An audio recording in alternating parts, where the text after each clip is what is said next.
you grew up in a country that is not necessarily known because of its strong Christian heritage, though there is a Christian heritage there.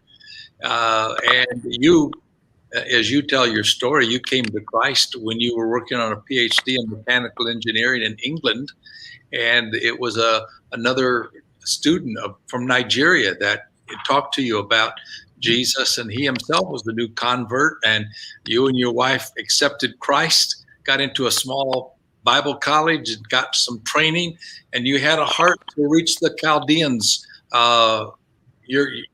You being a Chaldean yourself, and you got into a radio ministry, if I understand correctly.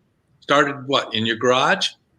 Correct. Yes, in the garage at the beginning, and then we turned into few local TV stations producing. Well, we had two Wycliffe Bible translators.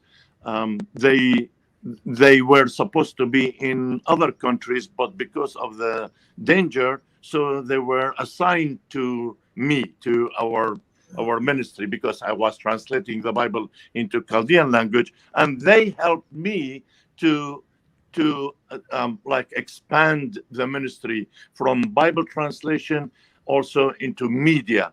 And they were helping me in their knowledge in computers and video editing, etc. And that was the first nuclei of ABN. At that time, it was ABT, Aramaic Bible Translation. Then we developed it to ABN, Aramaic Broadcasting Network. By the way, can I just encourage you with one simple sentence? The guy that he introduced me to Jesus, and actually I was rebellious at the beginning. He was fighting with me, and I didn't like him when we were in the basement of that university, Newcastle upon Tyne.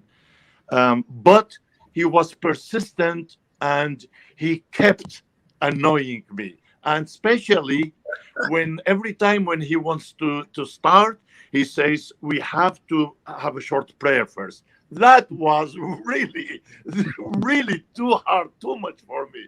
But then later on, I say, thank you, Lord, for banjo. And now the fruit of banjo, the Lord has rewarded him and his country, that we have ABN. Now we have 5 speakers out of 54. They are Nigerians, some in Europe, some here in one only, two in North Carolina, and the rest in Nigeria, producing the discipleship programs in 2 languages, in Hausa and in Yoruba. So see how the Lord works. He brought me to Christ. Then since 98, or you counted, since 1990, let's say, until now the Lord has blessed their countries because of his fruit. If it wasn't banjo, this channel to Nigeria in 2 languages would have not been done. So that's how God works. Anyway, so I am blessed and I am honored, though I don't deserve that, but the Lord uses the broken people. Yeah. You know, what's interesting, Dr. Bassim, as you talked about Yoruba and Hausa languages, I probably knew as much about those 2 languages before the age of 10, simply because our missionaries went to Nigeria in 1906. And that's where they were. My stepmother was a missionary nurse in Nigeria, and amongst those people. So that's exciting to hear about that, and now how they are there in sharing the gospel. Dr. Bassim, let me also ask you, I know that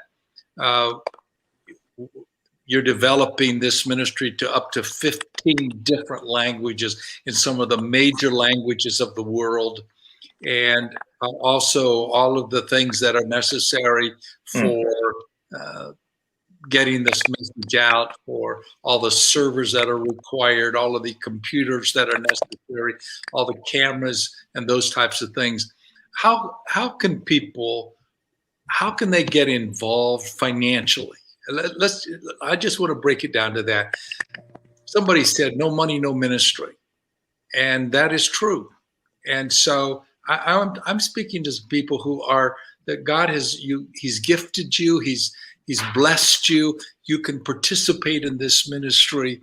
You can help maybe buy a computer or a projector or a server. And so we're on two satellites tonight, on Yasat and also Nilesat, and they don't come cheap. And so you can help. So, what can they do, Dr. Bassim? How can they get in touch with you and share a ministry? You're muted for some reason. Maybe when you went to. It's from the studio. Okay, you're on now. Okay. Go ahead. Yeah. Well, thank you first of all for asking me this question, and it is true. I mean, without resources, without money, especially a big network um, like this, it's not only ABN and Trinity Channel. We do have another 5 or 6 channels, also 24/7 broadcasting to Middle East and the Far East. And obviously, each one of it has speakers, it has technicians, it has programs, and everything. So to support this big project and this ministry, number one, obviously, we do need some income. Number one, to cover the expenses, not just the 2 satellites. Yes, like Nilesat, as a total, we pay something around $10,000 per month, US dollars. The Yahsat, um, another lights total something, let's say about 8,000, 8,000 and a half per month. But to run a satellite TV station with multi channels to different languages, uh, to be honest, it costs something about 70 to 80,000 minimum.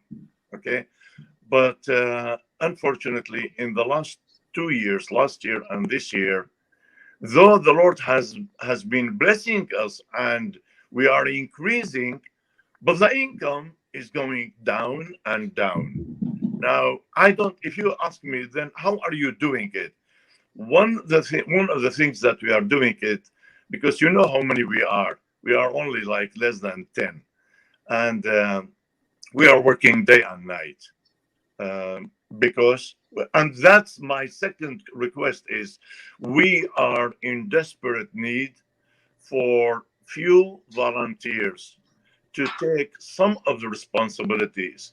Actually, as you know, and I talked to you, Pastor Bell, we need even one like retired pastor or a man of God retired to take the responsibility and to help us from his state or from his country, and the title to be, he will be a project leader. What project? The discipleship, the whole discipleship project of the 15 languages. We do need a lot of leaders, pastor, staff, volunteers, and in case there's you cannot. I'm talking to viewers.